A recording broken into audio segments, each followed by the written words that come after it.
Hello दोस्तों, आप सभी का स्वागत है मेरे यूट्यूब चैनल में। आज की कहानी है उसकी बाहों में भाग 10। आर्या ने थप्पड़ मारने के बाद उसने अब अभय के कॉलर को अपने हाथों से पकड़ लिया और बोली, सच में कितने घटिया है ना आप। उस दिन भी मैंने आपसे कहा था, लेकिन आपको तो जैसे कुछ समझ ही नहीं आता है।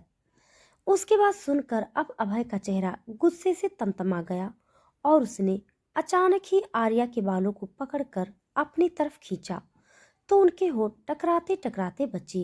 और अब अभय ने उसकी तरफ देखकर कहा, अभी बेशर्मी दिखाई कहाँ है स्वीट हार्ट, अभी तो बेशर्मी दिखानी बाकी है।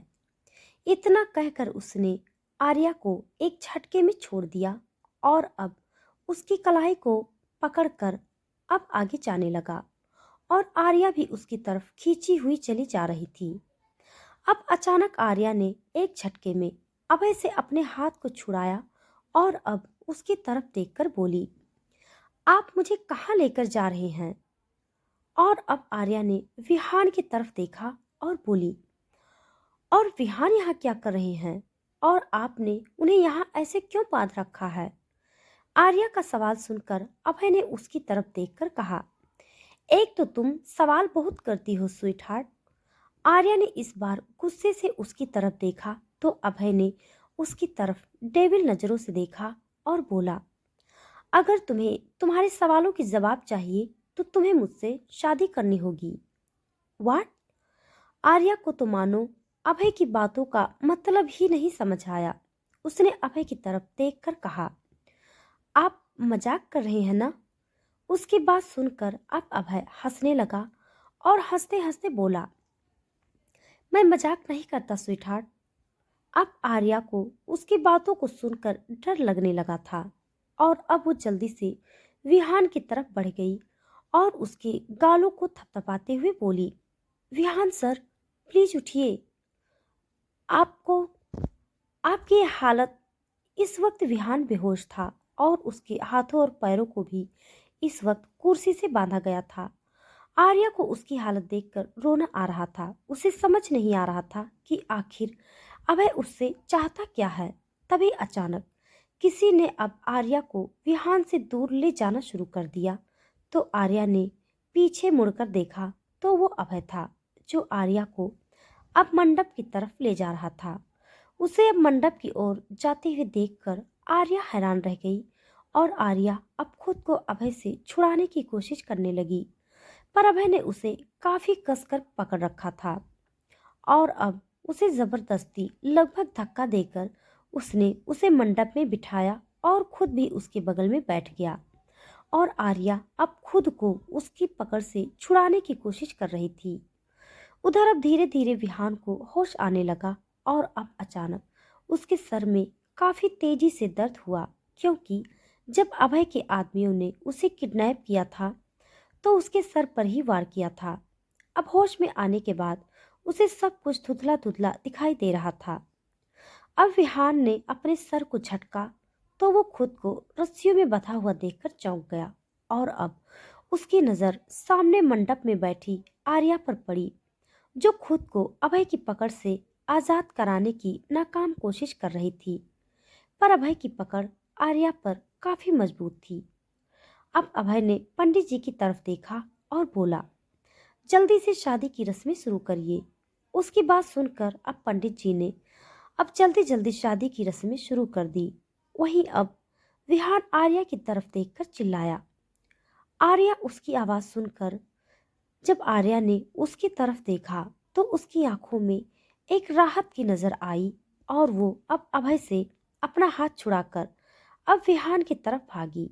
वहीं जब अभय की नजर विहान पर पड़ी तो अब उसने अपने गार्ड्स की तरफ देखकर इशारा किया तो उन्होंने अब विहान के सर पर अपनी बंदूक तान दी, जिसे देखकर अब आर्या के बढ़ते हुए कदम रुक गए और उसने अब अभय की तरफ देखकर कहा, प्लीज विहान को यहाँ से जाने दीजिए। उसकी बात सुनकर अब अभय हल्का सा आर्या की तरफ देखकर बोला, अपने आशिक को देखकर दर्द हो रहा है। उसकी बात सुनकर अब आर्या ने अभय की तरफ देखकर कहा, खबरदार आपने मेरे और विहान सर के बारे में कुछ गलत कहा तो उनका और मेरा कोई रिश्ता नहीं है और ना ही मैं उनसे प्यार करती हूँ। आर्या की बात सुनकर अब अभय ने उसकी तरफ देखकर कहा, तुम प्यार नहीं करती हो स्वीटहार्ट, पर ये तो तुमसे करता है ना। उसकी बात सुनकर अब आर्या हैरान रह गई और उसने अब विहान की तरफ देखा तो विहान ने अपना चेहरा झुका लिया और अब आर्या ने अभय की तरफ देखकर कहा, तो क्या हुआ? अगर वो मुझसे प्यार करते हैं तो मैं भी कौन सा आपसे प्यार करती हूँ।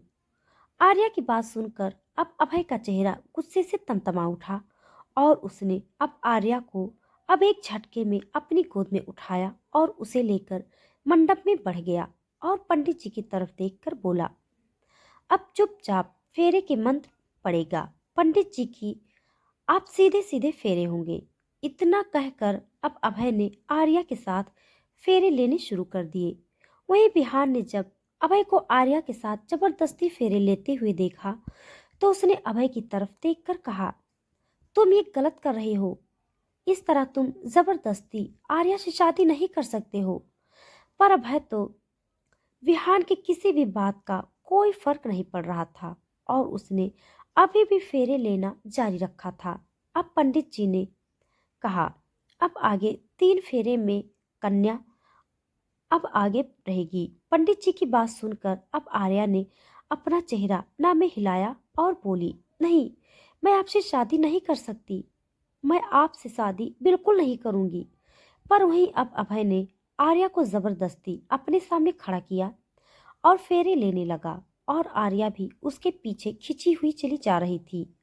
कुछ ही देर में फेरे की रस्म पूरी हो गई। अब पंडित जी ने अभय को आर्या की मांग में सिंदूर भरने के लिए कहा तो आर्या ने अभय की तरफ देखकर कहा, देखिए प्लीज, आप गलत कर रहे हैं।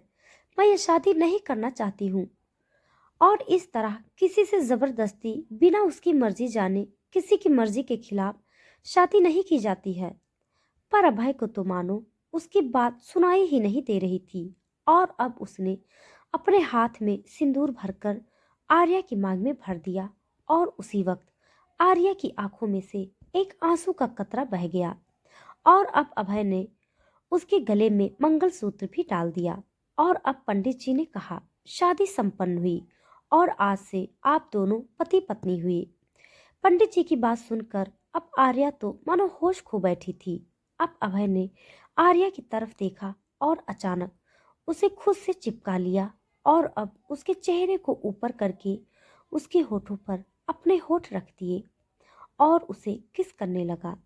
ये देखकर तो मानो विहान का खून ही उबल गया, पर वो चिल्लाने लगा।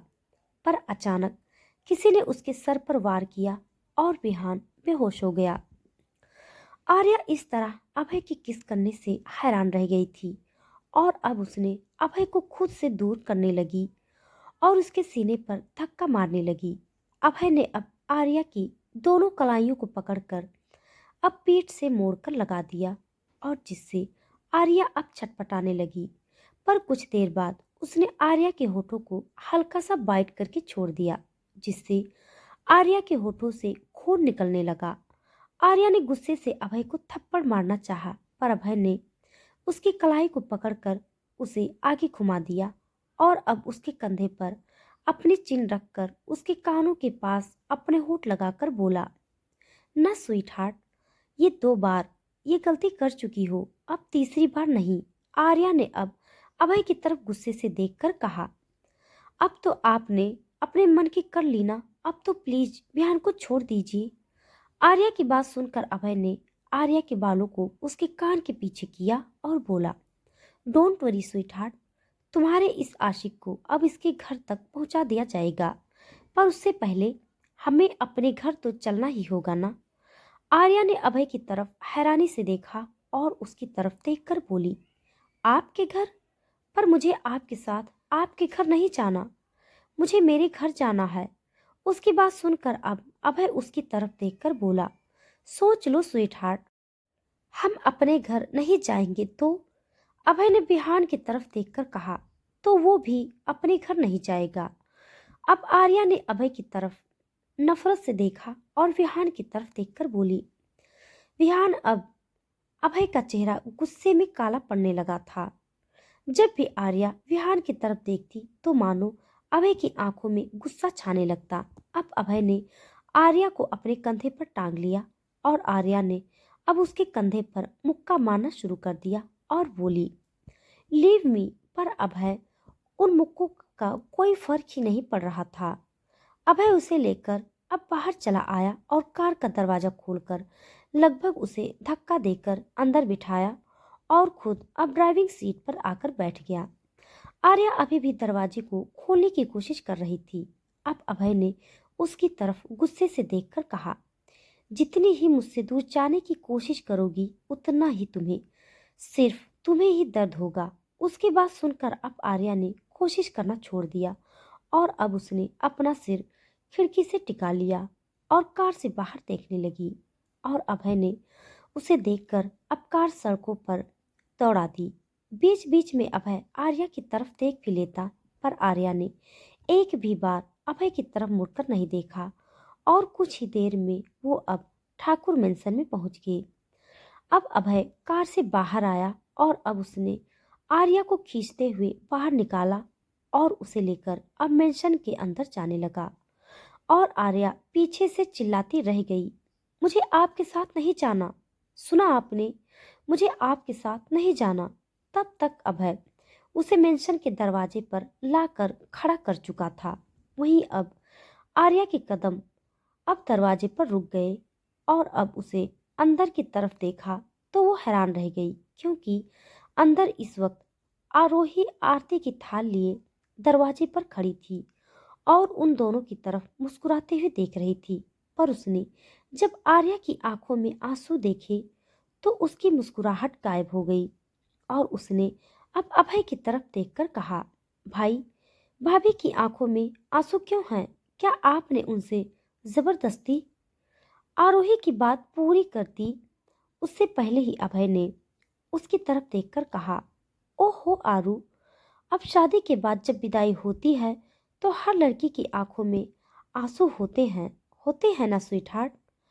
अभय ने आर्या की तरफ देखकर कहा तो आर्या ने उसे अब गुस्से से नमी भरी आंखों से देखा तो अभय ने आरोही की तरफ देखकर कहा, अब अंदर भी आने दोगी या बाहर ही खड़े रखोगी हमें? अब आरोही ने जैसे ही उन दोनों की आरती उतारने शुरू की तभी आर्या ने उस थाली को नीचे गिरा दिया और चिल्लाकर बोली, नहीं मानती मैं इस शादी को, तो इन चीजों को करने का कोई फायदा नहीं है। इतना कहकर आर्या अब वहां से अंदर चली गई और उसके जाने के बाद आरोही ने अभय की तरफ देखकर कहा, भाई, ये भाभी ऐसा क्यों कह रही है? उसकी बात सुनकर अभय ने मुस्कुराते हुए कहा, शायद थोड़ी अपसेट है इसीलिए, लेकिन डोंट वरी, चिंता की कोई बात नहीं है। अब तुम जाकर सो जाओ, हम कल सुबह बात करेंगे, ओके? उसकी बात सुनकर आरोही अब कुछ नहीं बोली और चुपचाप अब अंदर चली गई और अब अभय ने गुस्से से अपने कमरे की तरफ देखकर कहा, बहुत गलत किया स्वीटहार्ट, अब इस गलती की सजा तो मिलनी ही चाहिए ना। इतना कहकर अभय अब गुस्से से अपने कमरे की तरफ बढ़ गया। इधर आर्या अब जब अभय के कमरे में आई तो उस रूम को देखकर हैरान रह गई क्योंकि पूरा रूम इस वक्त किसी वेडिंग नाइट के लिए डेकोरेट किया गया था और आर्या ने उस कमरे से जाने के लिए जैसे ही मुड़ी तो वहां दरवाजे पर इस वक्त अभय खड़ा था और उसने इस वक्त अपने पॉकेट में हाथ डाला हुआ था और आर्या की तरफ देखकर तिरछा मुस्कुराकर बोला, क्या हुआ स्वीटहार्ट, कमरा पसंद नहीं आया? अभय की बात सुनकर आर्या ने कुछ नहीं बोला और अब उसी तरह खड़ी रही। तो इस बार अभय ने उसकी बाजू को कस कर पकड़ा और उसे अपने करीब करके बोला, तुम्हारी हिम्मत कैसे हुई मेरी बहन से इस तरह बिहेव करने की?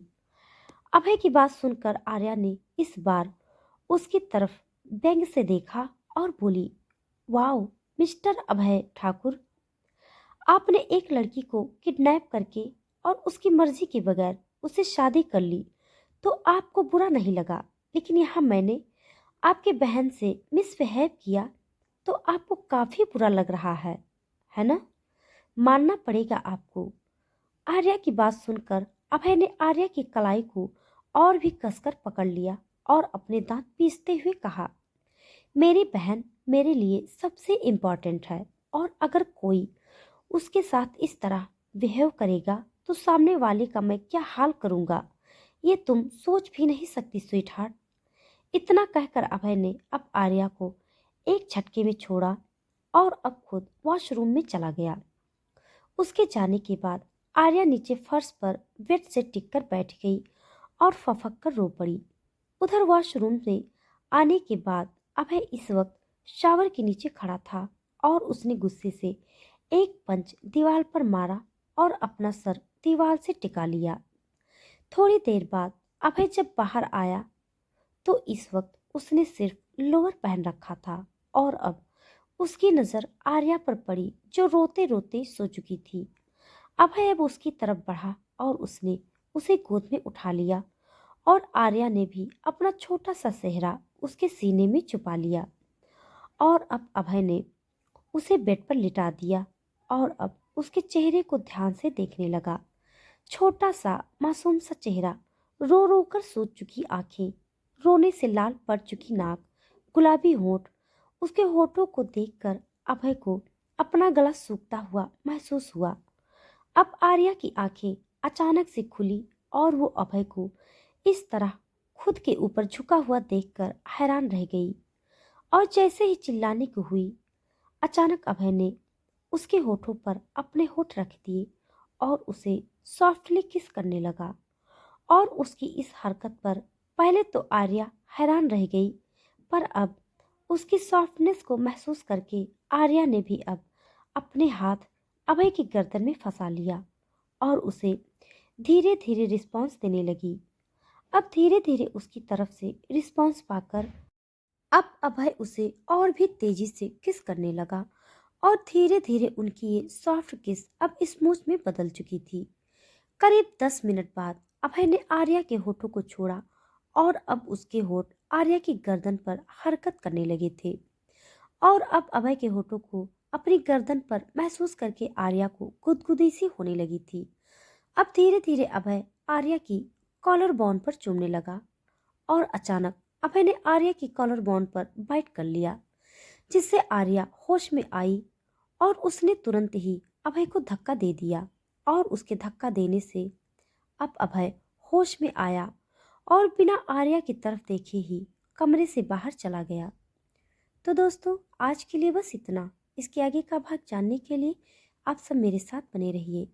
हमारी कहानी आप सबको कैसी लग रही है कमेंट बॉक्स में जरूर